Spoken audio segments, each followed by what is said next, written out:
ಆ ಬೆಟ್ಟ ಎಷ್ಟು ಹೈಟ್ ಇದೆ, ಆ ಬೆಟ್ಟದ ಮೇಲಿಂದ ಎಲ್ಲಿಂದ ಹರಿತಿದೆ ನೀರಿದು. ಇದರ ಹೆಸರು ಗೇರು ಸೊಪ್ಪ ತೂಗು ಸೇತುವೆ ಅಂತ.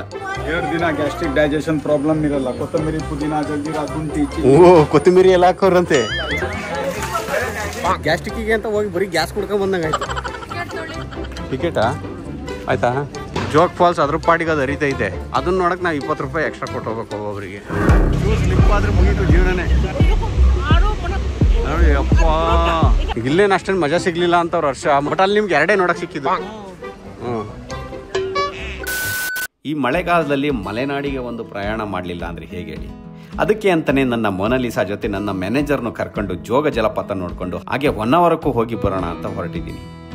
ಈಗ ಮಠ ಮಧ್ಯಾಹ್ನ ಆಗಿದ್ರೂ ಕೂಡ ಸೂರ್ಯ ದೇವನ ಕಿರಣ ಭೂಮಿಯನ್ನ ಸ್ಪರ್ಶಿಸದಂತೆ ಮೋಡಗಳು ಅದಕ್ಕೆ ಅಡ್ಡಲಾಗಿ ನಿಂತು ವಾತಾವರಣವನ್ನ ತಂಪುಗೊಳಿಸಿದೆ. ಈ ಸ್ಥಳ ನೋಡೋಕೆ ಸುಂದರವಾಗಿದ್ರೂ ಪ್ರಯಾಣಕ್ಕೆ ಭಯಾನಕವಾಗಿದೆ.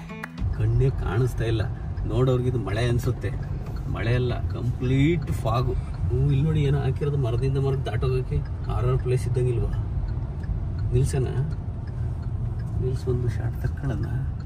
ಎಲ್ಲಿ ಯಾವ ಪ್ರಾಣಿಗಳು ಯಾವ ಮೂಲೆಯಲ್ಲಿದ್ದಾವೆ ಅನ್ನೋದು ಗೊತ್ತಿಲ್ಲ. ನಿಲ್ಸಿದ್ರೆ ಹಿಡ್ಕೊಂಡು ಹೋದ್ರೆ ಇಲ್ಲಿ ನಿಲ್ಸೋರು ಒಂದಿಷ್ಟು ಜನ, ಬನ್ನಿ ನಾವು ನಿಲ್ಸ್ಕೊಂಡಿದ್ದೀವಿ.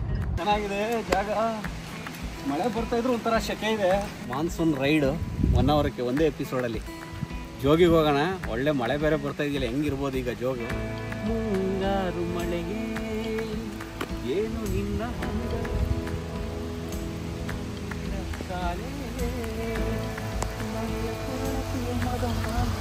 ಏನು ಮಳೆ, ಕಾರ್ ತೆಗ್ದು ಬರೋದ್ರೊಳಗೆ ಮಳೆ ಬರುತ್ತೆ, ಮತ್ತೆ ಕುತ್ಕೊಳ್ಳೋದ್ರೊಳಗೆ ನಿಂತ್ಕೊಳ್ಳುತ್ತೆ. ಅಲ್ಲಿ ಸೊಯ್ ಅಂತ ಇಲ್ಲೇ ಹೋಯ್ತಾ ಇರುತ್ತೆ, ಮತ್ತೆ ಈ ಕಡೆ ಬರೋದ್ರೊಳಗೆ ಇಲ್ಲಿ ಮಳೆ ಇರಲ್ಲ. ಒಂಥರ ವಿಚಿತ್ರವಾದ ವೆದರ್, ಸಖತ್ತಾಗಿದೆ ಮಾತ್ರ.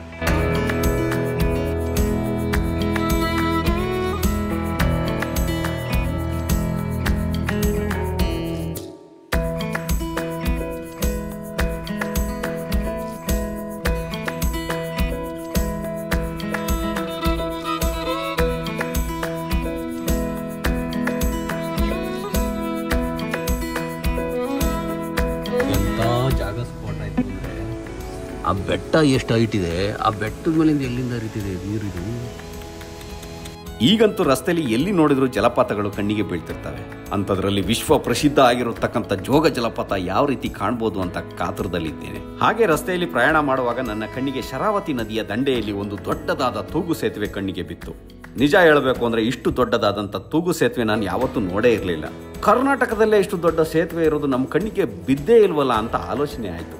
10 ರೂಪಾಯಿ ಟಿಕೆಟ್ ಕೊಟ್ಟು ಒಳಗೆ ಹೋಗೋದು. ಏನು ಟಪ್ಪ ಕಂಬ, ಅಜ್ಜಿ ಪಜ್ಜಿ ಯಾರು ಎದುರುತ್ತಾನೆ ಇಲ್ಲ. ಆರಾಮ? ಎಲ್ಲಿಯವರು? ನಾವು ನೆಲಮಂಗಲದವರು. ಹೌದಾ? ಇದು ಇಲ್ಲಿ ಟ್ರಿಪ್ ಹೋಗಿದ್ರಲ್ಲ? ಹೌದು. ನಾವು ನೋಡಿದ್ವಿ. ಹೌದಾ? ಈ ಸೇತುವೆ ಯಾವ ಸೇತುವೆ ಗೊತ್ತಾ ನಿಮ್ಗೇನಾದ್ರು? ಗೊತ್ತಿಲ್ಲ ಸರ್. ನಿಮ್ಗೆ ಗೊತ್ತಿಲ್ವಾ? ಹಂಗೆ ರೋಡಲ್ಲಿ ಕಾಣಿಸ್ತು ಅಂತ ಹೇಳ್ಕೊಂಡ್ರ ನೀವು? ಅಲ್ಲಿಯ ಸ್ಥಳೀಯರನ್ನ ಕೇಳಿದಾಗ ಗೊತ್ತಾಯ್ತು ಇದರ ಹೆಸರು ಗೇರು ಸೊಪ್ಪ ತೂಗು ಸೇತುವೆ ಅಂತ. ನಿನ್ನೆ ಇನ್ಸ್ಟಾಗ್ರಾಮ್ ಅಲ್ಲಿ ಇದರ ಬಗ್ಗೆ ಒಂದು ರೀಲ್ ಹಾಕಿದ್ದೆ. ತಿಳಿಯದೆ ಇದರ ಹೆಸರನ್ನ ಗೊರಸಪ್ಪ ಅಂತ ಉಚ್ಚಾರಣೆ ಮಾಡಿದ್ದೆ. ಅದಕ್ಕೆ ನಾನು ಇಡೀ ಉತ್ತರ ಕರ್ನಾಟಕದ ಜನತೆಗೆ ಕ್ಷಮೆ ಕೇಳ್ತಾ ಇದ್ದೀನಿ. ಕೆಲವರು ಮೆಸೇಜ್ ಕೂಡ ಮಾಡಿದ್ರು, ಇಷ್ಟು ಸಣ್ಣ ತಪ್ಪಿಗೆ ಯಾಕೆ ಕ್ಷಮೆ ಕೇಳ್ತೀರಾ ಬಿಡಿ ಸರ್ ಅಂತ. ನಮ್ಮ ವಿಡಿಯೋಗಳು ಒಂದೇ ದಿನದಲ್ಲಿ ಲಕ್ಷಾಂತರ ಜನನ ತಲುಪ್ತವೆ. ನನ್ನ ಒಂದು ಸಣ್ಣ ತಪ್ಪು ಆ ಜಾಗದ ಹೆಸರನ್ನೇ ಬದಲಾಯಿಸುತ್ತೆ ಅಂತ ಅಂದ್ರೆ ನಾವು ಶಬ್ದವನ್ನು ಬಳಕೆ ಮಾಡುವಾಗ ಎಷ್ಟು ಜವಾಬ್ದಾರಿಯಿಂದ ಇರಬೇಕು ಅನ್ನೋದನ್ನ ಯೋಚನೆ ಮಾಡಿ. ಇಲ್ಲ ಅಂದ್ರೆ ಬ್ರಿಟಿಷರು ಗೇರುಸೊಪ್ಪ ಜಲಪಾತವನ್ನ ಜೋಗ ಜಲಪಾತ ಮಾಡಿದ ಹಾಗೆ, ಬೆಂಗಳೂರು ಹೋಗಿ ಬೆಂಗಳೂರು ಆದ ಹಾಗೆ, ಕನ್ನಡವನ್ನ ಕನ್ನಡ ಅನ್ನೋ ರೀತಿ ಕರೆಯೋ ಹಾಗೆ ಆಗ್ಬಿಡುತ್ತೆ. ಹೊರಗಿನಿಂದ ಬಂದವರು ನಮ್ಮ ಪ್ರಾಂತ್ಯದ ಪದಗಳನ್ನು ಉಚ್ಚರಿಸಲು ಸಾಧ್ಯವಾಗದೆ ಅವರ ಅನುಕೂಲಕ್ಕೆ ತಕ್ಕಂತೆ ಪದಗಳನ್ನು ಉಚ್ಚರಿಸಿ ನಮ್ಮ ಅಸ್ತಿತ್ವದ ಗುರುತುಗಳನ್ನೇ ಬದಲಾಯಿಸ್ಬಿಡ್ತಾರೆ. ಅಂಥದ್ರಲ್ಲಿ ನಾವು ನಮ್ಮವರಾಗಿ ಈ ತಪ್ಪು ಮಾಡೋದು ನನಗೆ ಯಾಕೋ ಸರಿ ಅನಿಸ್ಲಿಲ್ಲ. ಅದಕ್ಕಾಗಿ ನಾನು ಇಡೀ ಉತ್ತರ ಕರ್ನಾಟಕಕ್ಕೆ ಕ್ಷಮೆಯನ್ನು ಯಾಚಿಸ್ತಾ ಇದ್ದೀನಿ. ಈಗ ವಿಷಯಕ್ಕೆ ಬರೋಣ. ಗೇರುಸೊಪ್ಪ ತೂಗು ಸೇತುವೆ ಜೋಗ ಜಲಪಾತದಿಂದ ಸರಿ ಸುಮಾರು 38ರಿಂದ 45 ಕಿಲೋಮೀಟರ್ ಅಂತರದಲ್ಲಿದೆ. ಜೋಗ ಜಲಪಾತವನ್ನು ನೋಡೋಕ್ಕೆ ಬಂದಂತಹ ಪ್ರವಾಸಿಗರು ಸೂರ್ಯಾಸ್ತದ ಸಮಯಕ್ಕೆ ಇಲ್ಲಿಗೆ ಸರಿಯಾಗಿ ಬಂದು ಫೋಟೋಗಳನ್ನು ತೆಗೆದುಕೊಳ್ಳೋಕೆ ಬರ್ತಾರೆ. ಇದು ಉತ್ತರ ಕನ್ನಡ ಜಿಲ್ಲೆಯ ಗೇರುಸೊಪ್ಪ ಪ್ರಾಂತ್ಯದಲ್ಲಿ ಇರೋದ್ರಿಂದ ಇದನ್ನ ಗೇರುಸೊಪ್ಪ ತೂಗು ಸೇತುವೆ ಅಂತ ಕರೀತಾರೆ. ಪಾದಚಾರಿಗಳಿಗೆ ಅಂತ ಈ ಸೇತುವೆಯನ್ನು ನಿರ್ಮಿಸಿದ್ರು ಬೈಕ್ ಸವಾರರು ಅವಾಗವಾಗ ಇದ್ರ ಮೇಲೆ ಸವಾರಿ ಮಾಡ್ತಾ ಇರೋದು ಇಲ್ಲಿ ಕಾಣುತ್ತೆ. ಮಳೆಗಾಲದಲ್ಲಂತೂ ಹಸಿರು ಪರ್ವತಗಳ ಜೊತೆ ಇದರ ಸೌಂದರ್ಯ ನೋಡೋದೇ ಒಂದು ಭಾಗ್ಯ. ಮಳೆಯ ನಂತರ ಕೂಡ ಇಲ್ಲಿಯ ನೋಟ ಇನ್ನಷ್ಟು ಮನೋಹರಕರವಾಗಿ ಕಾಣುತ್ತೆ.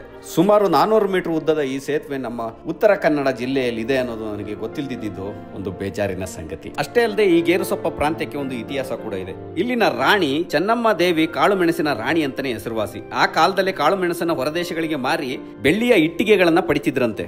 ಅವಳ ನಂತರ ಆ ಇಟ್ಟಿಗೆಗಳೆಲ್ಲ ಬ್ರಿಟಿಷರ ಪಾಲಾಯ್ತಂತೆ.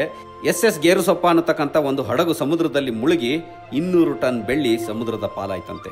ಆ ಸೇತುವೆನ ನೋಡ್ಕೊಂಡು ಮತ್ತೆ ವಾಪಸ್ ಬರುವಾಗ ಅಲ್ಲೇ ಇದ್ದಂತ ಪುಲ್ಜರ್ ಸೋಡನ ಕುಡಿಯೋಕೆ ಅಂತ ಹೋದ್ವಿ. ಮೂಗುಳಿಗೆಲ್ಲ ಬರ್ತಾರೆ, ಅದೇ ತಾನೇ ಇದು? ಗ್ಯಾಸ್ಟ್ರಿಕ್ ಹೋಗೋ ಅಂತದ್ದು ಹಾಕಿ. ಹೌದಾ? ಡೈಜೆಷನ್ಗೆಲ್ಲ ಚೆನ್ನಾಗುತ್ತಾ? 2 ದಿನ ಪ್ರಾಬ್ಲಮ್ ಇಲ್ಲ, ಒಂದಲ್ಲ 2 ದಿನ. ಅಷ್ಟು ಐಟಮ್ ಇದೆ ಅದು. ಹೌದಾ? ಕೋಕಮ್ನು ಇದೆ ಅದು. ಕುಡಿದು ಸಖತ್ತಾಗಿ ಹೇಳ್ತಾರೆ. 2 ದಿನ ಪ್ರಾಬ್ಲಮ್ ಇಲ್ಲಂತೆ. 2 ದಿನ ಗ್ಯಾಸ್ಟ್ರಿಕ್ ಡೈಜೆಷನ್ ಪ್ರಾಬ್ಲಮ್ ಇರಲ್ಲ. ಕೊತ್ತಂಬರಿ, ಪುದೀನ, ಜಲ್ಜೀರಾ, ಶುಂಠಿ, ಓ ಕೊತ್ತಂಬರಿ ಎಲ್ಲ ಹಾಕೋರಂತೆ.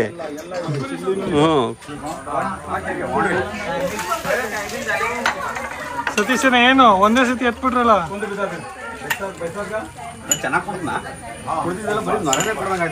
ನಾನೇನು ಕಾಲು ಭಾಗ ಕುಡ್ದೇನೆ, ಎಲ್ಲ ಅಲ್ಲೇ ಚೆಲ್ಲೇ ಹೋಯ್ತಪ್ಪ. ಅದು ಗ್ಯಾಸ್ಟ್ರಿಕ್ಕಿಗೆ ಅಂತ ಹೋಗಿ ಬರೀ ಗ್ಯಾಸ್ ಕುಡ್ಕೊಂಡ್ ಬಂದಂಗೆ ಆಯಿತು, ಜ್ಯೂಸ್ ಕುಡ್ದಂಗೆ ಆಗಲಿಲ್ಲ. ಹರ್ಷ ಅವ್ರಿಗೆ ನಮ್ಮ ಮ್ಯಾನೇಜರ್ ಹರ್ಷ ಎಲ್ಲನೂ ಹ್ಯಾಂಡಲ್ ಮಾಡ್ತಾರೆ ನಂದನ್ನ. ಇವ್ರು ಕರ್ಕೊಂಡು ನನ್ನ ಲೈಫಲ್ಲಿ ನಾನು ಜೋಗ್ ಫಾಲ್ಸೇ ನೋಡಿಲ್ಲ ಅಂತವ್ರೆ. ಹಂಗಾಗಿ ನಮ್ಮ ಮ್ಯಾನೇಜರ್ಗೆ ಜೋಗ್ ಫಾಲ್ಸ್ ತೋರ್ಸೋಣ ಅಂತ ಕರ್ಕೊಯ್ತಾ ಇದ್ದೀನಿ. ಹೋಗೋಣ ಹರ್ಷ. ಇಟ್ ಹೌಸು ಇಲ್ಲೇನಿದ್ದೀವಿ, ಇದು ಉತ್ತರ ಕನ್ನಡ. ಇಲ್ಲಿರೋದು ಈಗ ನಾವಿರೋದು ಈಗ ಇಲ್ಲಿ ಜೋಗ ಹರಿತಾ ಇದೆ. ಈ ಜೋಗದಿಂದ ಆ ಕಡೆ ಇರೋದು ಶಿವಮೊಗ್ಗ, ಗೊತ್ತಾಯ್ತಾ? ಬಾರ್ಡ್ರಲ್ಲಿದ್ದೀವಿ ನಾವು, ಉತ್ತರ ಕನ್ನಡ ಮತ್ತು ಶಿವಮೊಗ್ಗ ಡಿಸ್ಟಿಕ್ ಬಾರ್ಡ್ರಲ್ಲಿ. ಹರಿತೈತಲ್ಲ ಜೋಗ, ಅದೇ ಬಾರ್ಡ್ರಲ್ಲಿ ಹರಿತಾ ಇರೋದು ಈಗ. ತಮಾಷೆ ಅಲ್ಲ, ಅಲ್ಲಿ ಓಡೋದು ನಡೀರಿ. ಮಾನವನಾಗಿ ಹುಟ್ಟಿದ ಮೇಲೆ ನೆನ್ಕಂಡೆ ಸಾಯೋ ತನಕ ಸಂಸಾರದೊಳಗೆ ಗಂಡ ಗುಂಡಿ ಏರಿಕೊಂಡು ಹೋಗೋದಿಲ್ಲ ಸತ್ತಾಗ ಬಂಡಿ, ಇರೋದ್ರೊಳಗೆ ಒಮ್ಮೆ ನೋಡು ಜೋಗದ ಗುಂಡಿ. ಅದಕ್ಕೆ ಕರ್ಕೊಂಡ್ಬಂದಿದ್ದೀನಿ ನಿಮ್ಮನ್ನ. ಕಾಣುತ್ತೆ ಇಲ್ಲಿಂದ, ನೋಡೋಣ. ಹೋಗಿ ಹೋಗಿ ನೋಡಿ, ಛತ್ರಿ ಇತ್ತು ತರ್ಬೋದಾಗಿತ್ತು ನಾವು. ಮಳೆ ಕರೆಕ್ಟ್ ಟೈಮ್ ಬಂದಿದ್ವಲ್ಲ. ಅಯ್ಯೋ ಸರಿಯಾಗಿ ಹರಿತಾ ಇದೆ. ಅರ್ಜುನ ಅದು ರಾಕೆಟು, ಸ್ಪೀಡಾಗಿ ಹರಿಯೋದು ರಾಕೆಟು. ರಾಜ ಅಂತ ಗಾಂಭೀರ್ಯದಲ್ಲಿ ಒಂದು ಹರಿತಾ ಇದೆ. ಅದು ಈ ಕಡೆಯಿಂದ ಕಾಣಲ್ಲ, ನಾವು ಹಿಂದ್ಗಡೆ ಗೇಟಲ್ಲಿ ಬಂದಿರೋದು. ಅಲ್ಲಿ ಹೋಯ್ತೈತಲ್ಲ ಸೇತುವೆ, ಆ ಸೇತುವೆ ಮೇಲಿಂದ ಹಂಗೆ ಬಳಸಿ ಅಲ್ಲಿ ನೋಡಿ, ಅಲ್ಲಿ ನಿಂತ್ಕೊಂಡು ನೋಡ್ತಾವ್ರೆ ಜನ. ಜೋಗದ್ದು ಫುಲ್ ಪಿಕ್ಚರ್ ಕಾಣುತ್ತಲ್ಲ, ಅಲ್ಲಿಂದ ನೀಟಾಗಿ ಕಾಣುತ್ತೆ. ಆ ಕಡೆ ಒಂದು ಈ ಕಡೆ ಒಂದು ಎರಡು ಕಡೆ ನೋಡ್ಬೋದು. ಆ ಕಡೆಯಿಂದ ದೂರದಲ್ಲಿ ನೋಡ್ತೀನಿ ನಿಂತ್ಕೊಂಡು, ಇಲ್ಲಿ ಹತ್ರಕ್ಕೆ ಬಂದು ನೋಡೋದು. ನೋಡಿ ಆ ಕಲ್ ಮೇಲೆ ಮಲ್ಕು ತೋರಿಸ್ತಾವ್ರಲ್ಲ, ಆ ಕಲ್ ಮೇಲೆ ಹೋಗಿ ಮಲ್ಗಿ ನೋಡೋದು. ಅವ್ರದ್ದು ಬಾಯಿಗೆ ಬಂದಿರ್ತಾವೆ ಈಗ ನೋಡ್ತಾವ್ರಲ್ಲ. ಅದರಲ್ಲೂ ಈ ಮಳೇಲಿ ಹಿಂಗೆ ಜಾರ್ಕೊಂಡು ನೋಡ್ತಾವ್ರಲ್ಲ, ತಮಾಷೆನ ಸೆಕ್ಯೂರಿಟಿನೇ ಇಲ್ಲ. ನಾನೊಂದ್ಸರಿ ಇದು ವಿಡಿಯೋ ಮಾಡಿ, ಡೇಂಜರ್ ಅದು, ನಾನು ಹೋಗಿ ಮಲಗಿದ್ದೀನಿ. ತಪ್ಪು ಅದು ನಾನು ಮಾಡಿರೋದು. ಜೀವದ ಬಗ್ಗೆ ಒಂದು ಚೂರು ಕಾಳಜಿ ಇಲ್ಲ ನೋಡಿ ಅವ್ರಿಗೆ. ನಾವು ಇವು ಮಳೆಗಾಲದಲ್ಲಿ ಬಂದಿರಲಿಲ್ಲ, ಡ್ರೈ ಕಾಲದಲ್ಲಿ ಬಂದಿದ್ದು, ಆದರೂ ತಪ್ಪೇ. ಈಗ ನೋಡಿ ಮಳೇಲಿ ಆ ಕಲ್ಲು ಜಾರ್ತಾವೆ, ಇಲ್ಲೋಗಿ ನಿಂತ್ಕೊಂಡು ತೋರಿಸ್ತವ್ರಲ್ಲ. ಈ ಮಳೇಲಿ ಜಾರ್ತಾ ಇದೆ ಪಾಚಿ, ಚೂರು ಸ್ಲಿಪ್ ಆದರೆ ಮುಗೀತು ಜೀವನನೇ. ನೋಡಿ ಏನೋ ಸ್ಲಿಪ್ ಆದರೆ ಏನಾಗುತ್ತೆ ಕತೆ ನೋಡಿ. ಅಪ್ಪ ತಮಾಷೆ ಆಟನೇ ಅಲ್ಲ ಅದು.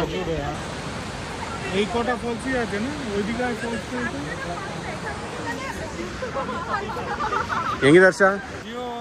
ಜೀವ ಹೋಗದ? ಅಲ್ಲಿ ಹೋಗಿ ಗಟ್ಟಿಗಿದ್ರು ಅಲ್ಲಾಡ್ ಬಿದ್ದೋಯ್ತಿರ ಕೆಳಗೆ. ಇಲ್ಲಿ 2 ಕಾಣಿಸ್ತಾವಲ್ಲ, ಇದೊಂದು. ಆ ಕಡೆ ಹೋದ್ರೆ ಇಲ್ಲಿ ಹರಿತಾರ, ಅಲ್ಲಿ ಕಾಣುತ್ತೆ ಒಂದು ದೊಡ್ಡದು.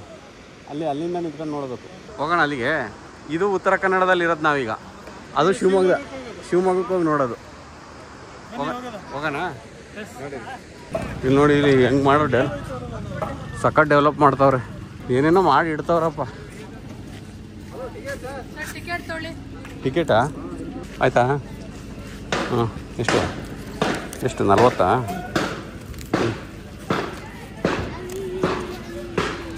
ಜೋಗ್ ಫಾಲ್ಸ್ ಅದ್ರ ಪಾಟಿಗೆ ಅದು ಹರಿತೈತೆ. ಅದನ್ನ ನೋಡೋಕೆ ನಾವು 20 ರೂಪಾಯಿ ಎಕ್ಸ್ಟ್ರಾ ಕೊಟ್ಟು ಹೋಗ್ಬೇಕು ಒಬ್ಬೊಬ್ಬರಿಗೆ. ಅಂದರೆ ಇಲ್ಲಿ ಕಟ್ತಾವ್ರಲ್ಲ ಇವೆಲ್ಲ ಮೇಂಟೆನೆನ್ಸು, ಅದಕ್ಕೆ. ನಮ್ಮ ಟ್ಯಾಕ್ಸಲ್ಲೇ ಅಲ್ವ ಇವೆಲ್ಲ ಕಟ್ತಾ ಇರೋದು. ಅದ್ರ ಮೇಲೆ ನಾವು ಕೊಟ್ಟು ಬರ್ತಾಯಿದ್ದೀವಿ ಈಗ 20. ಅದು ಗೌರ್ಮೆಂಟ್ ಹರಿಸ್ತೈತೆ ನೀರು, ಜೋಗ್ ಫಾಲ್ಸ್ ಹಂಗೆ ಅನ್ನಂಗೆ ದುಡ್ಡು ಕೊಡ್ತಾಯಿದ್ವಿ. ಅದರಲ್ಲೂ ಆನ್ಲೈನ್ ಪೇಮೆಂಟ್ ಇಲ್ಲ. ಯಾವ ಕಾಲದಲ್ಲಿ ಅವ್ರೆ ಇಲ್ಲಿ ಒಂದು ಇದು ಮಾಡಿಬಿಡ್ಬೇಕು, ಕೇಬಲ್ ಕಾರ್ದು. ಹೆಂಗಿರೋದು ಗೊತ್ತಾ? ಇಲ್ಲಿಂದ ಅಲ್ಲಿಗೆ ಉತ್ತರ ಕನ್ನಡಕ್ಕೆ ಕೇಬಲ್ ಕಾರ್ ಮಾಡಿದ್ರೆ ಒಂದು 3000 ರೂಪಾಯಿ ಮಾಡಿಬಿಡ್ತಾರೆ ಚಾರ್ಜ್ನ. ನೋಡಿ ಹರ್ಷ, ಹಾಂ, ನಿಮಗೆ ಕೊನೆಗೂ ಜೋಗ್ ಫಾಲ್ಸ್ ತೋರಿಸ್ಬಿಟ್ಟೆ ನನ್ನ ಜೊತೆ ಸೇರಿದ್ದು. ಹಾಂ, ಫಸ್ಟ್ ಟೈಮ್ ನೋಡ್ತಾ ಇರೋದು ನೋಡಿ.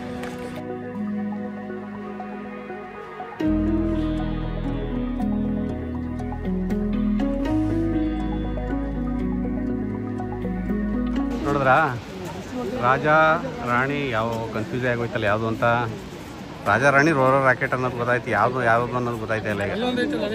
ಹಾಂ ಅದು ಯಾರೋ ಮಂತ್ರಿ ಇರಬೇಕು ಸಣ್ಣದ. ಈ ಕಡೆ ಒಂದು ಐತೆ ಏನದು ಸತೀಶ್ ಹಿರೇಗೌಡ ಸತೀಶ್ ಅದಕ್ಕೆ ಯಾವುದಕ್ಕೆ ಆ ಕಡೆದಕ್ಕೆ ಏನೋ ಹೆಸರು ಇರಬೇಕು ಅನಿಸ್ತೈತೆ ನನಗೆ.